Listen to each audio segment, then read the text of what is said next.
Tipos de reproducción en los seres vivos. La reproducción es un proceso biológico que permite la creación de nuevos organismos, siendo una característica común de todas las formas de vida conocidas. Las modalidades básicas de reproducción se agrupan en dos tipos, que reciben los nombres de asexual o vegetativa y de sexual o generativa. La reproducción asexual. La reproducción asexual es aquella en la que no intervienen dos organismos de la misma especie, pero de sexo distinto. Se caracterizan por la presencia de un único progenitor, en el que parte o en su totalidad se divide y origina uno o más individuos con identidad de información genética. En este tipo de reproducción no intervienen células sexuales o gametos, que son espermatozoides y óvulos, y casi no existen diferencias entre los progenitores y sus descendientes. En la reproducción asexual, un solo organismo es capaz de originar otros individuos nuevos, que son copias exactas del progenitor desde el punto de vista genético. Un claro ejemplo de reproducción asexual es la división de las bacterias en dos células hijas, que son idénticas. Las bacterias, los protozoos, las plantas y algunos animales como la estrella de mar son ejemplos de organismos que pueden reproducirse asexualmente. Reproducción sexual es aquella en la que intervienen dos organismos de la misma especie pero de sexo distinto, es decir, masculino y femenino, y necesita de la unión de aparatos reproductores y células sexuales, igual a una fecundación. La reproducción sexual es común en los animales, plantas y hongos. La reproducción en plantas. Las plantas pueden reproducirse en forma sexual y asexual. La reproducción asexual generalmente es por fragmentación. Se puede utilizar el tallo, un pedazo de raíz o una parte de la planta para colocarlo en otra parte o bien implantarse en otra planta para crecer por medio de ella, lo que se llama comúnmente técnica de esqueje.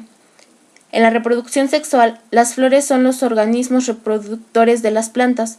Su función es producir polen, que son células sexuales masculinas, y óvulos, que son células sexuales femeninas, para producir semillas que estarán guardadas en un fruto. Las flores tienen sus órganos llamados antenas que producirán el polen y un ovario que producirá el óvulo. Aunque la mayoría de las flores tienen los dos sexos, no es común que se autofecunden. Por lo regular utilizan a los insectos o aprovechan el viento para esparcir su polen y así unirse a los óvulos de otras flores. Una vez que el polen se une a los óvulos, se forman las semillas. La flor se transformará posteriormente en un fruto. La reproducción animal. Los animales son unos seres en los que algunos de ellos se reproducen de forma asexual y otros de forma sexual. En la reproducción asexual, los animales pueden ser variada. Es más importante en invertebrados y suele dar en animales primitivos, como celenteros, gusanos, equinodermos. Solo se necesita la actuación de un único individuo y da lugar a animales que son iguales genéticamente al animal que les ha dado origen, por lo que su función no es la mejora genética, sino producir muchos descendientes lo antes posible. La reproducción sexual en los animales. La reproducción sexual se da en todos los grupos de animales, aunque en los invertebrados más primitivos puede tener menos importancia que en la reproducción asexual. La fecundación se puede dar en el exterior de los animales, en el agua o en el interior de la hembra, y tras la fecundación se forma el cigoto que se desarrollará hasta originar un nuevo individuo adulto. La reproducción sexual de los animales debemos tener en cuenta los sexos y los aparatos reproductores.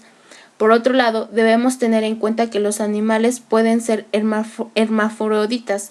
La reproducción sexual de los animales tiene varias fases que podemos definir: producción de gametos, fecundación y sus tipos, y el desarrollo del cigoto. La reproducción humana. La reproducción humana es de tipo sexual, porque en ella intervienen los dos sexos, masculino y femenino. La fecundación se lleva a cabo dentro del cuerpo de la mujer, que es donde se va a producir el embarazo y donde va a crecer el feto. En la reproducción humana encontramos diferentes fases que son el coito, la fecundación, la gestación del feto y el parto. En la reproducción humana el coito o mantenimiento de la relación sexual, el pene es introducido en la vagina. Se tiene una eyaculación dentro de la vagina, expulsando millones de espermatozoides, y estos viven dentro de la mujer entre 24 y 72 horas, y su función es fecundar al óvulo durante el periodo que dura la ovulación de la mujer. La gestación es el periodo de 9 meses en el que se desarrolla el embrión, formándose de forma completa sus órganos.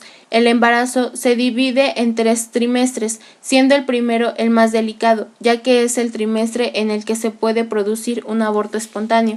Al comenzar el tercer trimestre, el feto puede ser ya viable en caso de existir un parto prematuro. Su supervivencia fuera del vientre materno puede ser contemplada. El parto. Cuando finaliza la gestación, tiene lugar el parto, que es la salida del feto desde el útero al exterior. Este proceso puede durar varias horas y se divide en 3 fases. La dilatación, cuando empiezan las contracciones y van desplazando el feto hacia el exterior del útero. La de expulsión, cuando sale el feto del cuerpo de la mujer. Y la de alumbramiento, cuando después del nacimiento se reanudan las contracciones y provocan la expulsión de la placenta. Desarrollo prenatal. La germinal es desde la concepción hasta 2 semanas después. Termina cuando el blastocito se adhiere a la pared del útero. El embrionario es desde la 2ª a la 8ª semana después de la gestación. El blastocito se divide en 3 capas. Se desarrolla un sistema de protección y se forman los órganos. Dura 1 mes. El fetal 2 meses después de la concepción hasta aproximadamente los 9 meses o cuando nace el bebé. En este periodo los sistemas maduran hasta el punto que la vida puede mantener fuera del útero.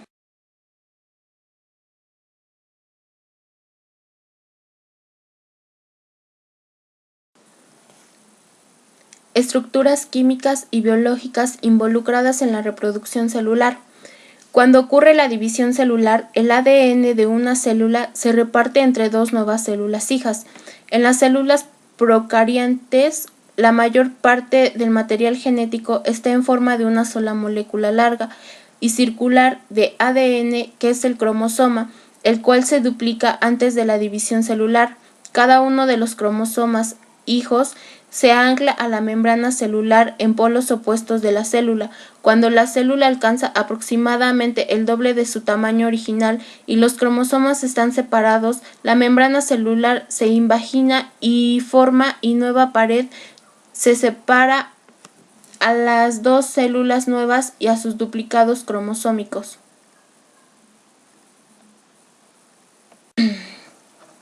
Ciclo celular. Las células existentes se dividen a través de una serie ordenada de pasos denominado ciclo celular.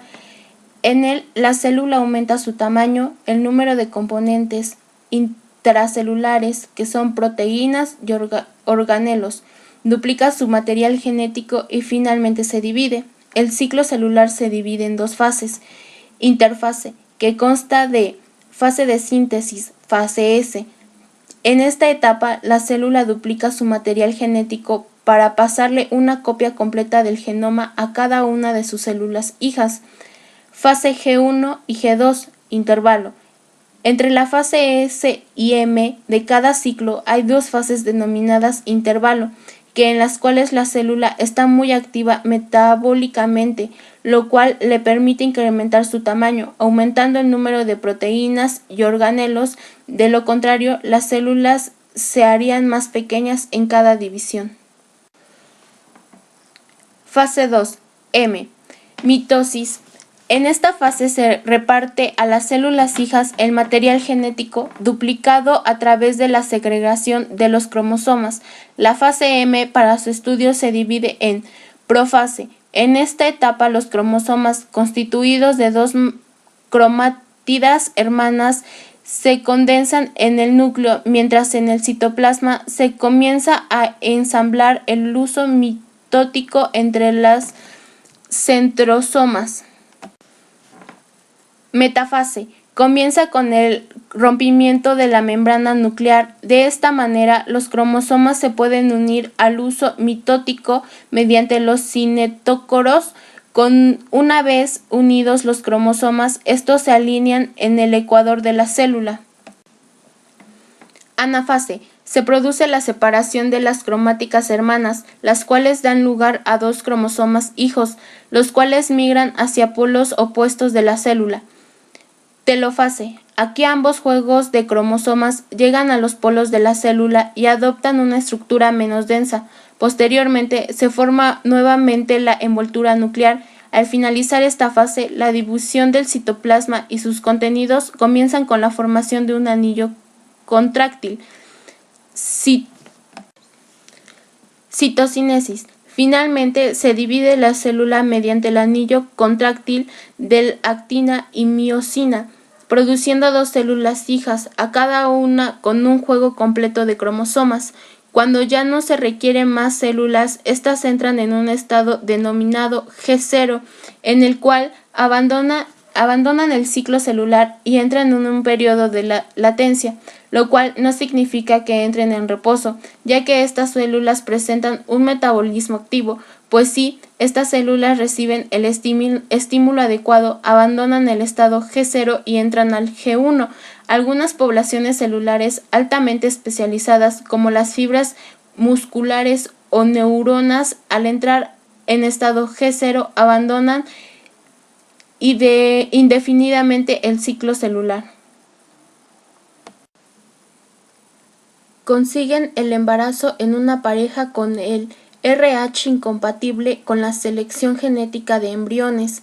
Valencia. El Instituto Europeo de Fertilidad y la empresa de sistemas genómicos ha conseguido el primer embarazo en España de una pareja madrileña con grupos sanguíneos incompatibles, mediante una selección genética de embriones que ha permitido gestar un feto con un RH compatible con la madre.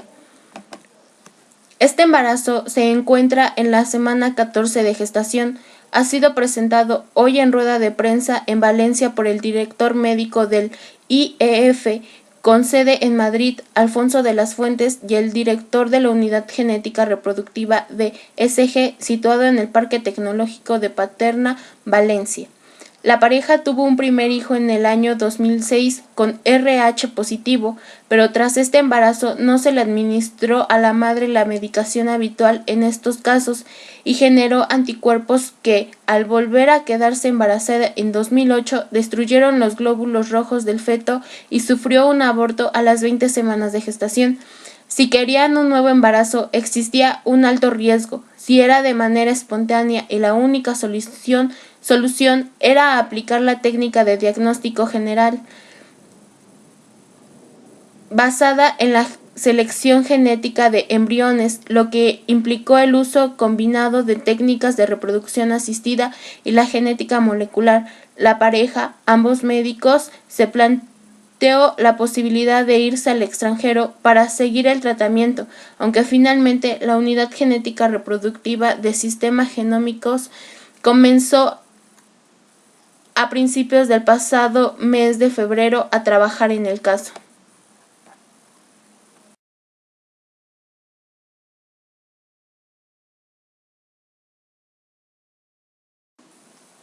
Cáncer. Se define como el crecimiento descontrolado de células en el cuerpo, creado por la interrupción de la apoptosis. La apoptosis es la muerte celular programada. Permite reciclar el material celular de células no utilizadas para diferenciación o de células defectuosas, y es también un mecanismo de defensa contra el cáncer. Después de un tiempo de adquirir el cáncer, las células que se reproducen descontroladamente sin morir terminan creando un tumor, los cuales pueden interferir con las actividades normales de los organismos, provocando así un fallo en el sistema, causando la muerte. Cuando las células cancerígenas comienzan a duplicarse para comenzar con el proceso de invasión, se llama angiogénesis. Algunos tipos de cáncer. Cáncer de mama. Se aloja en las glándulas mamarias. Comúnmente se da en mujeres y es la principal causa de muerte en ellas, aunque también puede darse en los hombres, aunque esto es con mucha menos frecuencia. Otro tipo es la leucemia, un tipo de de cáncer que contamina las células de sangre. Causas de cáncer. El primero sería herencia. El 20% de los casos de cáncer en el mundo, independientemente del tipo, son causados por factores hereditarios. Algunos tipos de cáncer son más comunes en algunas familias. El cáncer de mama es un ejemplo de ello. Otro sería el virus. Algunos tipos de virus se especializan en alterar el ciclo celular del cuerpo. Por último, sería la radiación. Las radiaciones ionizantes son uno de los factores causales más reconocidos. La radiación produce cambios en el ADN, como rupturas o transposiciones cromosómicas en las que los cabos rotos de dos cromosomas pueden intercambiarse. El tratamiento. El tratamiento del cáncer varía mucho, debido principalmente a que existen muchas clases de cáncer, desde cáncer de garganta hasta cáncer de próstata. Debido a la gran cantidad de tipos de cáncer que existen, hay muchos métodos para erradicar la enfermedad. Algunos de ellos son cirugía, en el cual el paciente se somete a una cirugía para eliminar el tumor cancerígeno y poder así terminar con la enfermedad. La radiación busca como objetivo matar a las células con rayos de energía muy alta para poder evitar así que el problema empeore. La quimioterapia, en el cual se usan los fármacos quimioterapéuticos para poder así dañar a las células cancerosas y evitar que se reproduzcan. Inhibidores específicos, con una nueva tecnología que se caracteriza principalmente por atacar a las células cancerosas. Sin embargo, muchas de estas formas se encuentran en proceso de estudio y aún no son legales.